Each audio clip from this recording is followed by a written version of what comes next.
Glória a Deus. Pode deixar sua Bíblia aberta, Jesus, feche os teus olhos. Oremos a Deus.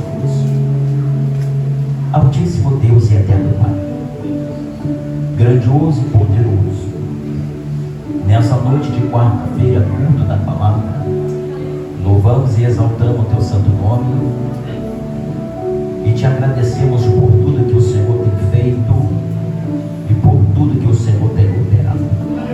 Nessa noite gloriosa, Pai, que o Senhor possa falar em nossos corações e que nós podemos sair de tua casa transbordando da tua presença gloriosa, no nome do Senhor Jesus Cristo.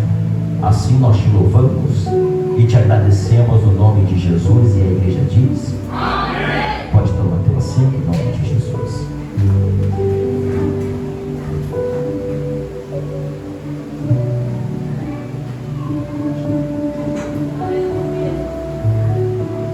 Glória a Jesus. Estou com o meu ouvido um pouco sensível, tanto barulho hoje. Estou ouvindo o fundo tão baixo, para mim ainda está alto. Só Jesus, glória a Deus. Amados,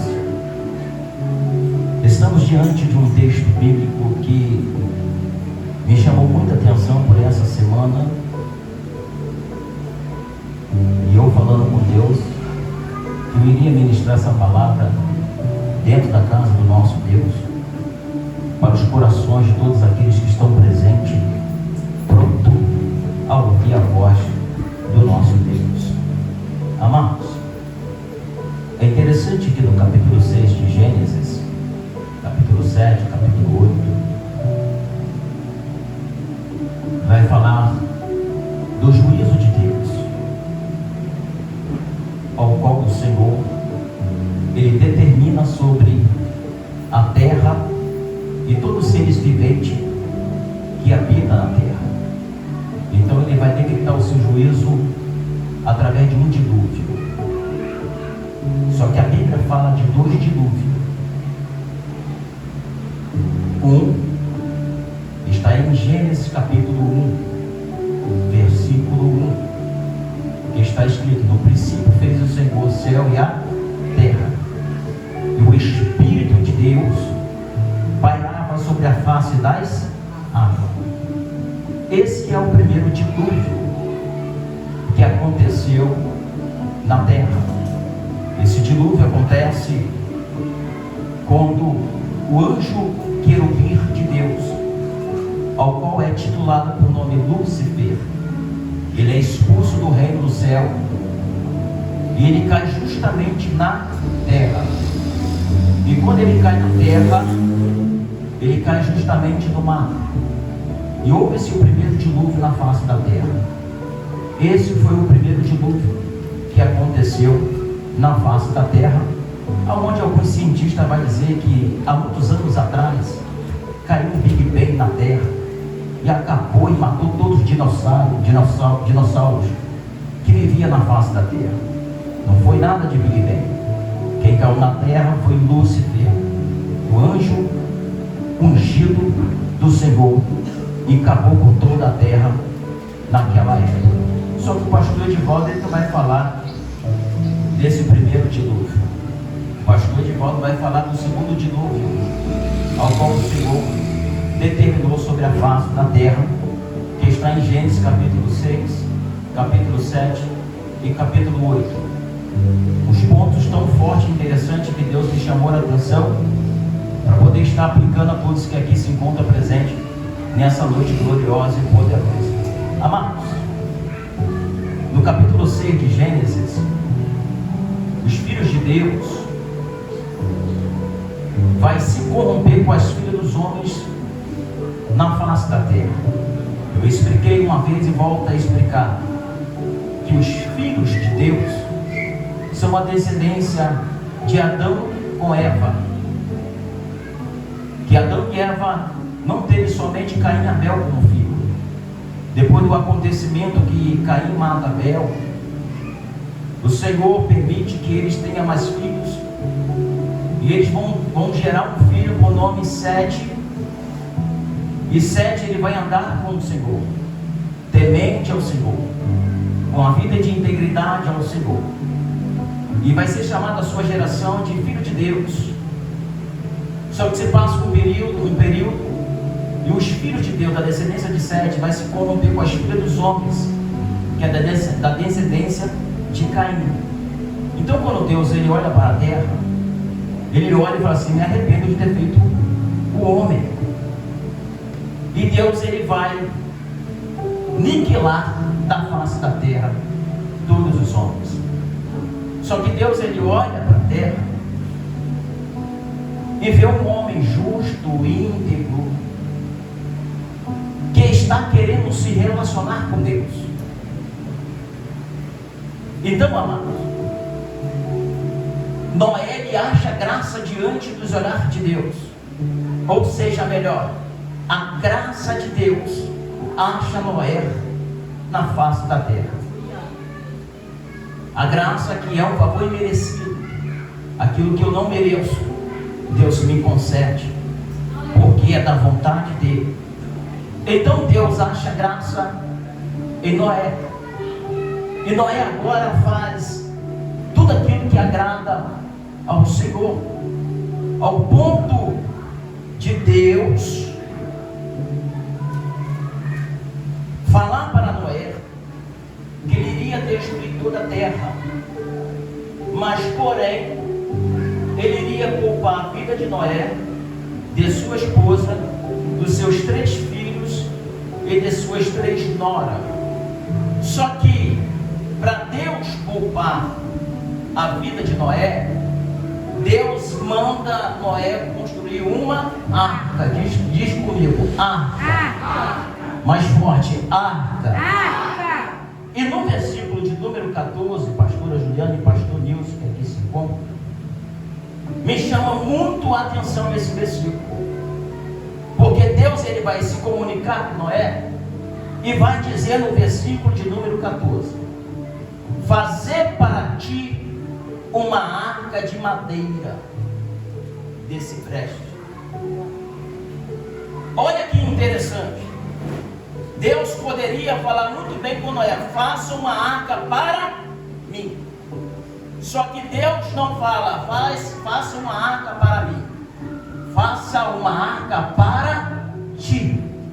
Meu Deus. Por que, pastor Divaldo? Porque quem está precisando de salvação não é Deus.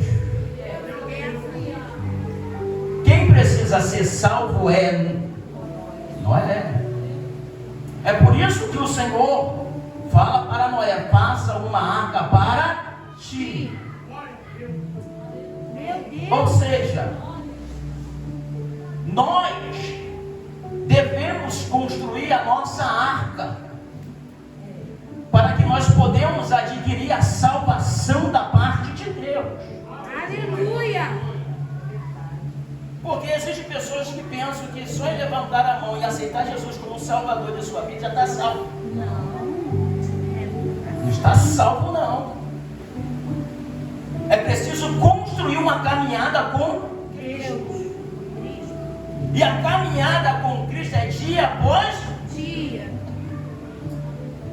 Está pensando que é só levantar a mão, pastora Juliana, pastor Nilson, para dizer: eu aceito o Senhor Jesus Cristo como Salvador da minha vida, eu não preciso fazer mais nada, eu vou ficar sentado na minha casa, eu não vou vir para o culto, eu não vou vir para o estudo, eu não vou mais jejuar, eu não vou mais ler Bíblia, eu não vou subir mais monte, eu não vou mais me consagrar, porque eu já levantei minha mão, já aceitei o Senhor Jesus como Salvador da minha vida. Ei, engano seu. Não, você precisa construir uma caminhada com Cristo, ou seja, você precisa construir uma arca, porque a qualquer momento Deus pode mandar um dilúvio no século 21, porque você precisa ser salvo e você precisa estar seguro. E você se encontra seguro onde? Dentro da arca.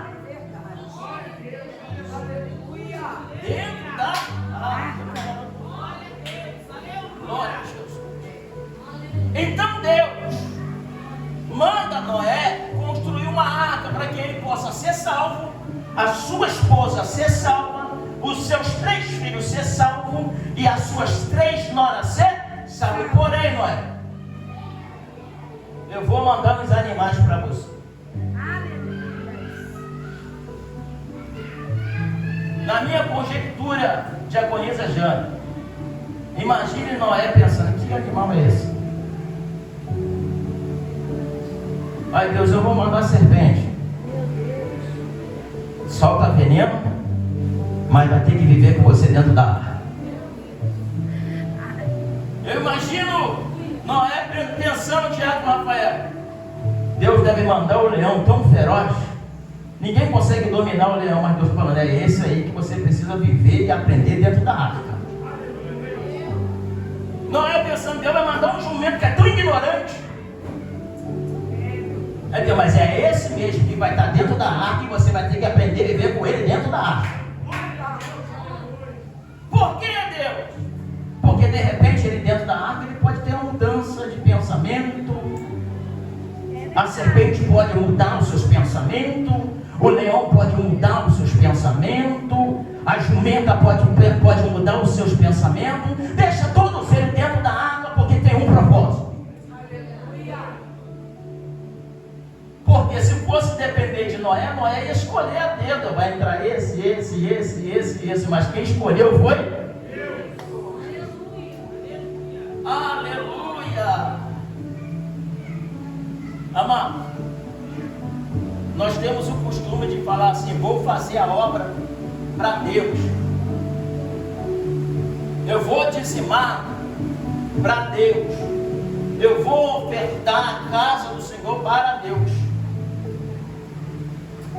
Você oferta para você. Você trabalha na casa de Deus para você. Você dizima a casa de Deus para você.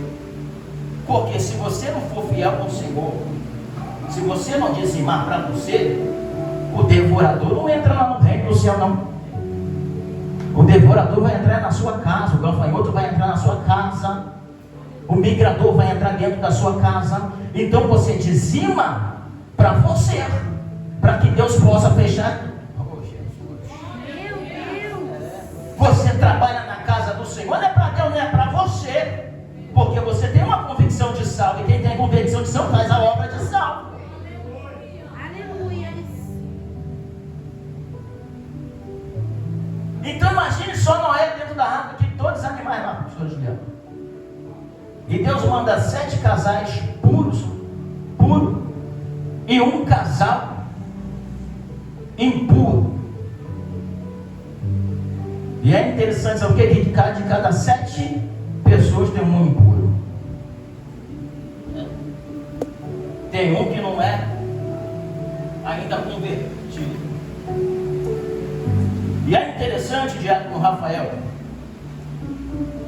que na passagem de João, capítulo de número 3, quando Nicodemos ele marca o encontro com o Senhor Jesus na madrugada,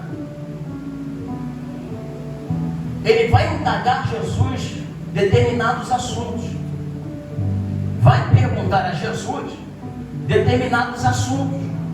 E que assunto é esse? Sobre o nascimento, sobre o novo nascimento.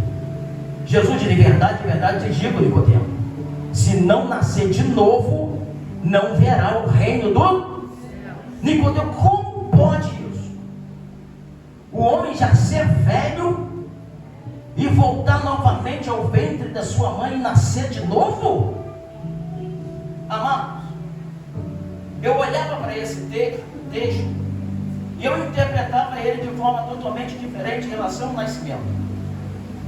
Quando Nicodemo fala assim: pode por acaso um homem velho voltar ao ventre da sua mãe e renascer novamente?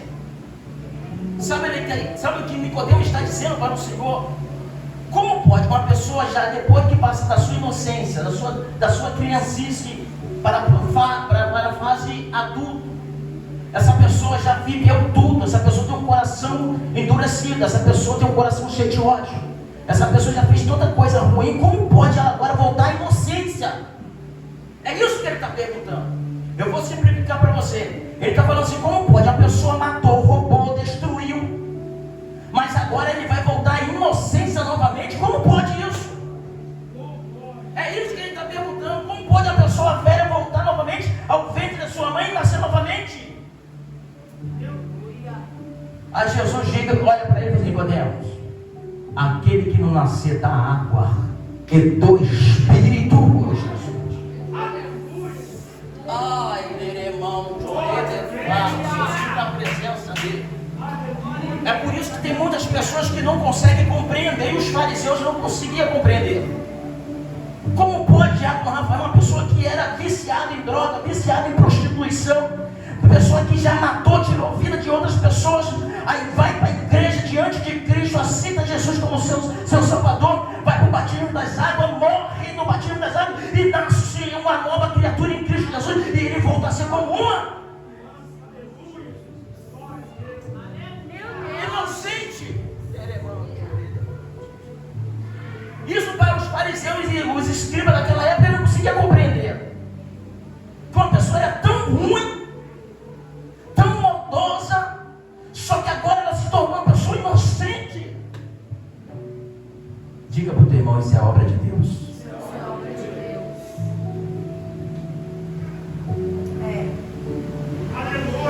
E o que acho interessante, diaconisa Cara, é que Deus manda Noé construir uma arca. Só que quem é que faz a planta do projeto? Deus. Quem é que dá o manual do projeto da arca? Diga comigo, Deus. Deus. Olha, Deus é Noé.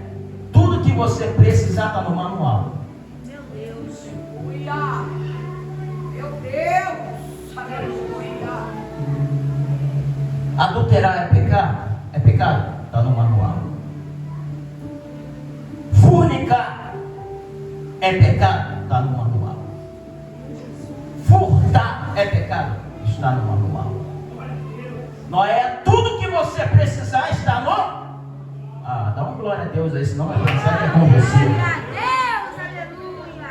Tudo que nós precisamos está no manual.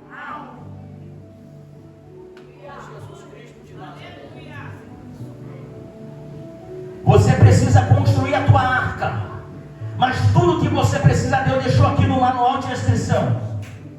Para você ter uma vida de integridade com o Senhor, está no manual de instrução que Deus deixou. Se você precisa ter uma vida de santidade com o Senhor, está no manual. Eu preciso me separar para o Senhor, está no manual que Deus deixou para mim e para você. E eu estou brigando por uma igreja que tem convicção da salvação. Levanta a tua mão nessa noite e começa a glorificar a Ele. Por quê, pastor Divaldo? Porque tudo que nós precisamos está no manual. Aleluia. Oh, Jesus Cristo de Nazaré. Aleluia. 9 horas já? Meu Deus. Glória. Amado, nós precisamos construir a nossa caminhada com Cristo, sim. Porque o próprio Jesus, ele diz, Mateus capítulo 7, versículo 24, que se não falha a minha memória. Olha o que Jesus está dizendo. Todo aquele que ouve a minha voz, ou melhor, todo aquele que ouve as minhas palavras e a pratica, semeá-lo é um homem prudente, aquele que tem um bom senso, que construiu a sua casa sobre a rocha, bateu as correntes impiedosas, bateu o vento muito forte, mas não pôde abalar a casa. Por que, pastor Divaldo? Porque estava edificado lá. Você já reparou que a Bíblia sempre fala de construção, gente? Porque a nossa vida em Cristo, ela precisa dia após dia ser reconstruída. Oh, Jesus Cristo de Nazaré. Porque ele também diz, aquele que não ouve as minhas palavras como um homem insensato, que não tem bom senso, que edifica a tua casa sobre a... É tão tolo, está tão com pressa, que ele começa a construir na areia sem ter alicerce na rocha. Porque a primeira tempestade que bate, Porque na caminhada Deus sempre manda a tempestade para poder provar a nossa fé. Para saber aonde está fortificada a sua fé. Da primeira tempestade já começa a ficar abalado. Eu vou parar de caminhar. Não vou mais para a igreja não.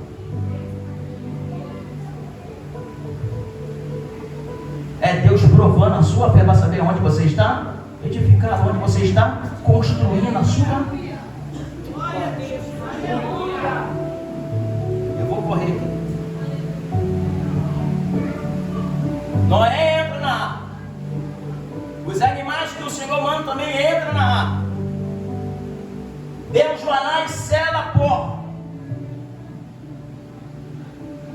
E quando Deus sela a porta, você pode perceber dentro do texto que a porta não tem massa, porque só quem abre é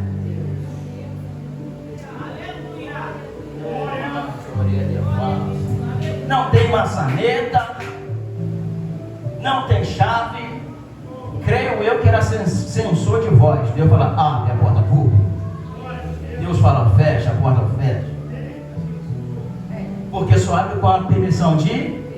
É interessante que está todos eles dentro da arca, pastora Juliana, pastor Nilson. A Bíblia vai dizer que a janela do céu se abriu e começou a cair água. Olha só que interessante.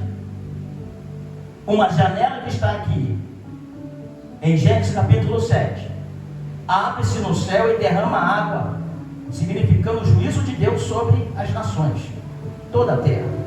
Só que em Malaquias 3,10, Deus abre outra janela.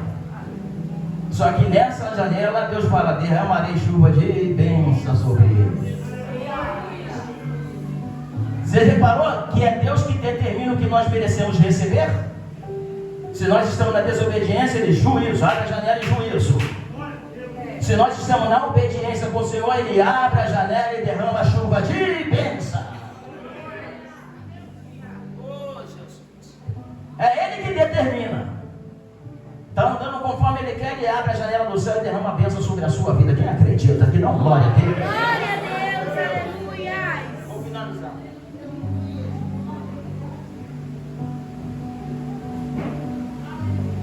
Amados, quando Noé constrói a arca de Deus, manda ele construir para ele e a sua família.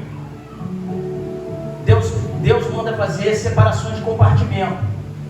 Compartimento primeiro, o segundo e o terceiro.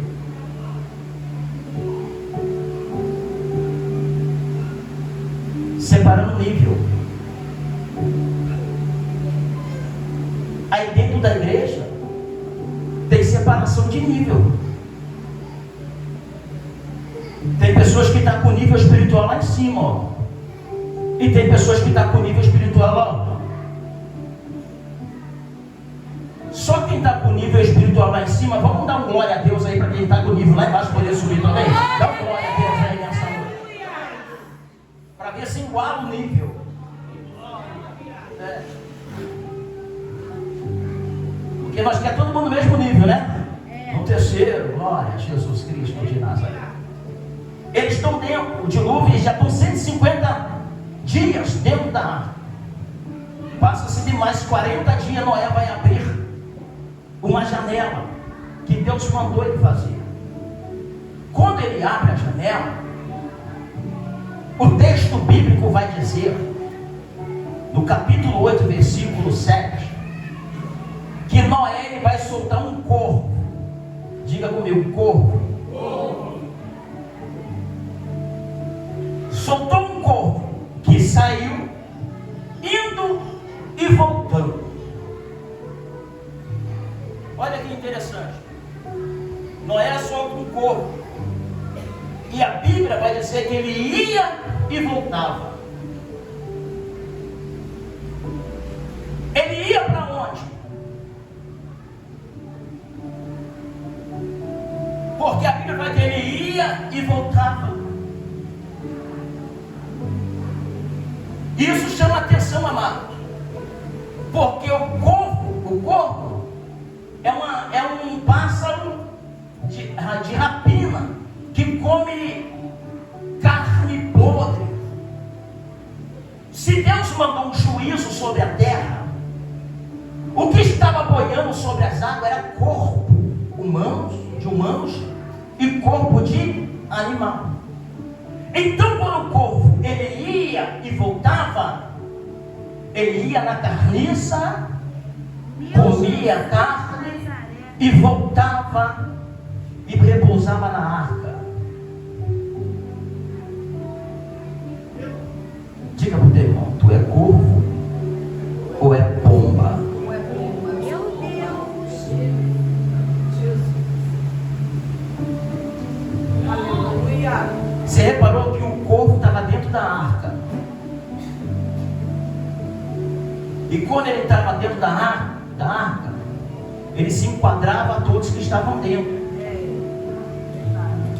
De repente Noé passava pelo corvo e falava: Pai do Senhor, corvo. Ele: Pai do Senhor, Noé. De repente pela manhã o corvo orava. Na hora da refeição ele orava também. Orava às 3 horas da tarde. O corvo dentro da arca ele tinha uma integridade de um homem de Deus. Mas quando Noé ele abre a janela e solta o corvo, ele vai para aquilo que é de origem dele, da natureza dele, que é carniça. Vai comer aquilo que é podre, ou seja, voltando à sua velha origem.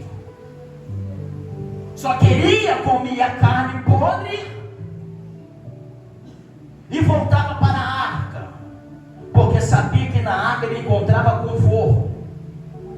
Porque existem muitas pessoas que sabem muito bem que quando necessita de uma palavra de consolo, de uma palavra de alta ajuda, de uma palavra, de um conselho da parte de Deus, sabe muito bem que é dentro da arca que se encontra uma palavra que te dá ânimo, uma palavra que te encoraja, uma palavra que te dá um incentivo para que você possa ir para frente. Mas quando sai da porta para fora, é corvo e vai comer carniça aonde não deve.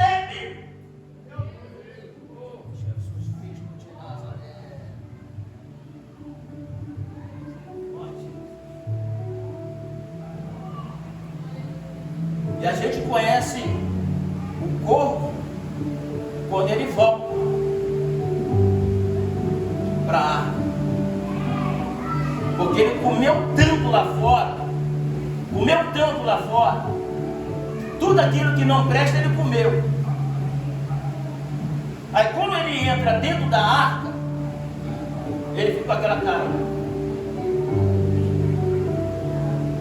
de empapuçado, que você não quer mais comer mais nada. Aí fica dentro da arca, não dá glória a Deus, não dá aleluia, não glorifica, não exalta, mas cala a cara, porque é corvo.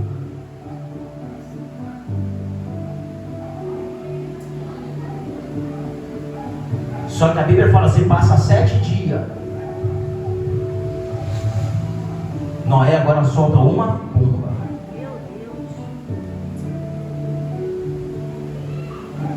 Quando Noé solta a pomba vai, e não encontrando lugar para repousar os seus pés, ela volta para dentro da arca, e Noé pega ela pelas mãos e coloca para dentro. Eu estou encerrando. Passa-se 7 dias, Noé vai e solta a pomba novamente, e quando a pomba vai, ela volta com uma folha de oliveira para dentro da arca, porque quem é pomba sempre traz alguma coisa para poder agregar dentro da arca. Porque eu vou repetir, porque quem é pombo sempre traz alguma coisa para agregar dentro da arca. E a oliveira, nós sabemos que é a presença do Espírito Santo. Ele vai, mas quando volta, ainda volta com a presença do Espírito.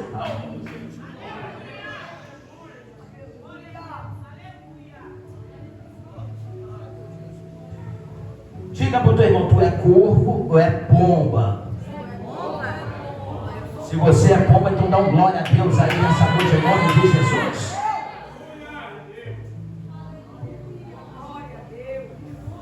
Aleluia, vai ser rápido.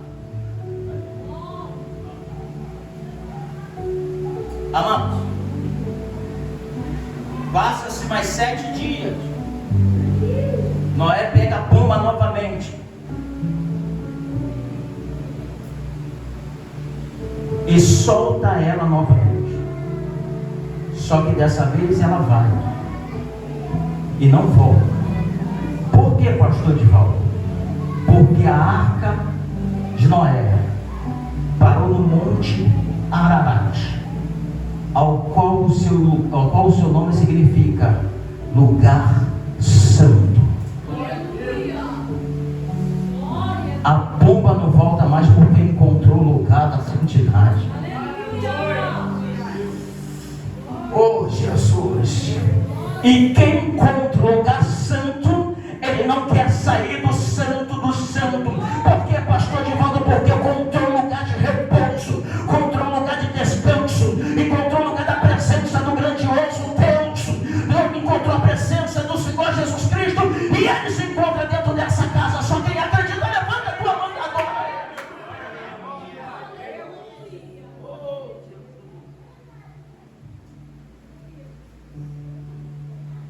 Fique sobre vossos pés. Aleluia. Eu louvo a Deus que aqui dentro só tem pomba.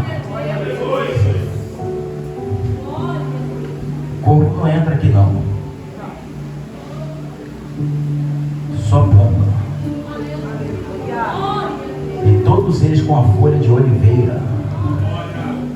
Deremante, oraia, face, mendericante. Eu sinto a presença do Espírito Santo dentro dessa casa. A presença dele é real e verdadeira dentro desse ambiente. Se você está aqui porque você sente a presença do Espírito Santo, você sabe que ele habita dentro dessa casa, você sabe que ele fala com você quando você vem aqui nessa casa. Então glorifica ele, exalta ele nessa noite em nome de Jesus Cristo de Nazaré. A presença do amigo Espírito Santo é real e verdadeira dentro desse ambiente. Neremante, oreface. Feche os teus olhos porque eu vou orar por você.